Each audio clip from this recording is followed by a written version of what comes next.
Hi guys, welcome to my channel. It's Vesna here. For today's video, we are making over an old planter and finishing up my container garden. So I got this container about 2 years ago from Marshall's.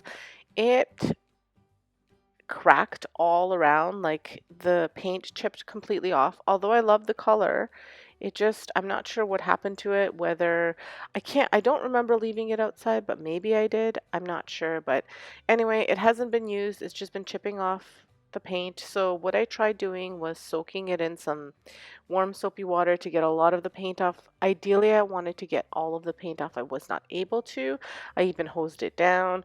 I noticed that it had a crack, so I didn't want to do too much fumbling with it. So what I wound up doing is I wound up deciding that I'm going to actually make it rough. So I sanded down some of it and then I left the paint as is, and some of the bubblies were there. I tried to sand off as much as I could, but it just wasn't working out. So I decided I was going to make a mixture of a paint similar to the one that was underneath, and I combined a whole bunch of colors. You saw my little guy come in because he was going to help with this. He loves mixing colors. It's like his favorite thing to do. So I mixed some blue, some yellows, and some neon greens. So I like a butter yellow, bright yellow, a neon green, a lime green, and some of this chalk paint from Art Mines in the Pacific blue. So I mixed all those to get a color similar to this. It's kind of like the coastal blue, if you know what that is. And so I mixed all of that together and I added some baking soda. So this will give me a rough texture, so that way it covers up some of the mumpy spots from the paint underneath. Here's the texture of the paint. I wound up adding a little bit more baking soda. Now this is really up to you how much I didn't measure how much I added. I just kind of added a little bit, then I mixed it, and then I added a bit more until I got the consistency that I was looking for.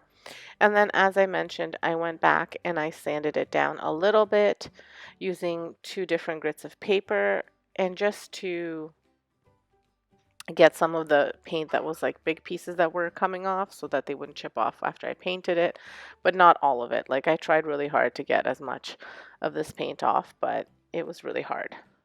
So again, let it soak overnight in hot soapy water, and then I went and I hosed it off with as much as that could come off. I scraped off a little bit and then I sanded it.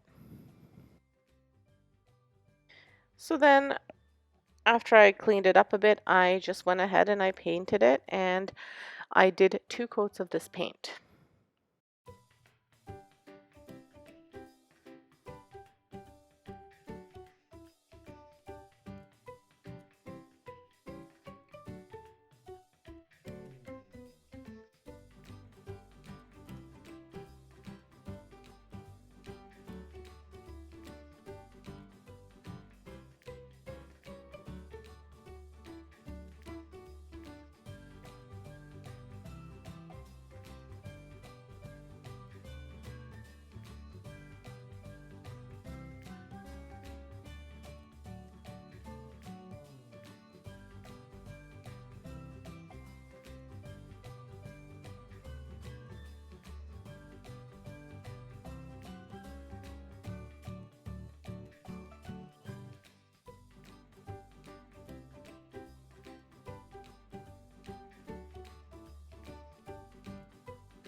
I did wind up painting the inside a little bit too, just so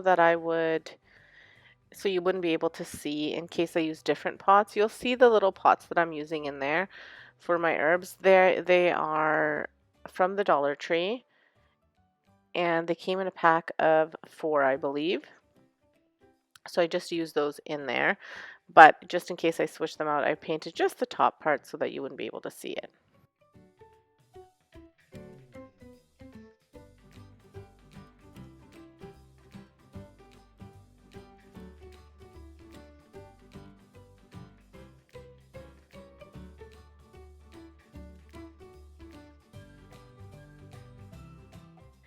and here it is completed. I planted some herbs in here. So I've got cilantro, rosemary, thyme, and then I put some seeds in one of those little pots with basil. But I did put another smaller pot with holes inside of this Dollar Tree pot because I wanted it to have some drainage. You can't have it drain through here, otherwise it'll leak everywhere. So this is how I did it. We'll see, they'll grow too big for this eventually if they survive, but as you can see, it's got that rough texture. Love it.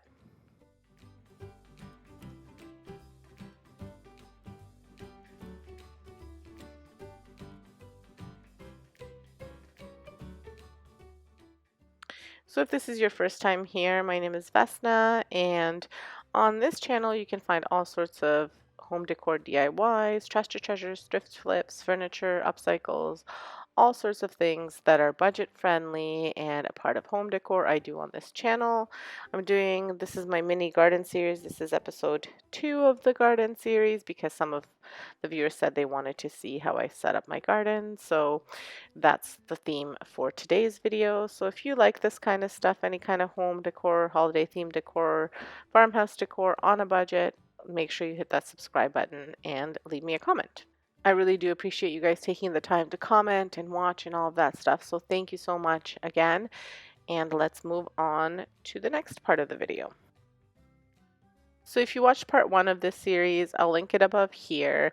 I showed you how I set up part of my veggie garden. This is the other part. So it's these 2 big containers that I got from Costco, and in one of them I just planted seeds, and then in the other one I'm planting whole plants.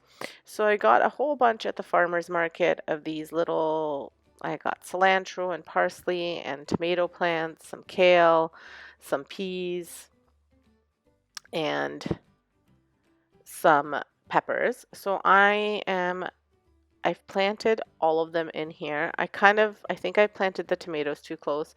I once again bought way too many tomato plants. I wound up getting these 6 plants plus I think another 3, then another 4, another 3, and then another 4 in another pot and another 4 in another pot. I don't know why I needed so many. This happens to me every single year. They're so small and then they're packed in a 4-pack and I get carried away. So I bought too many vegetables once again. But anyway, I'm sure we'll consume them. If not all of them take, then at least we'll have extras. And this is the other container if you watch that part 1, and you can see some of the garlic is peeking out already. I'm very excited.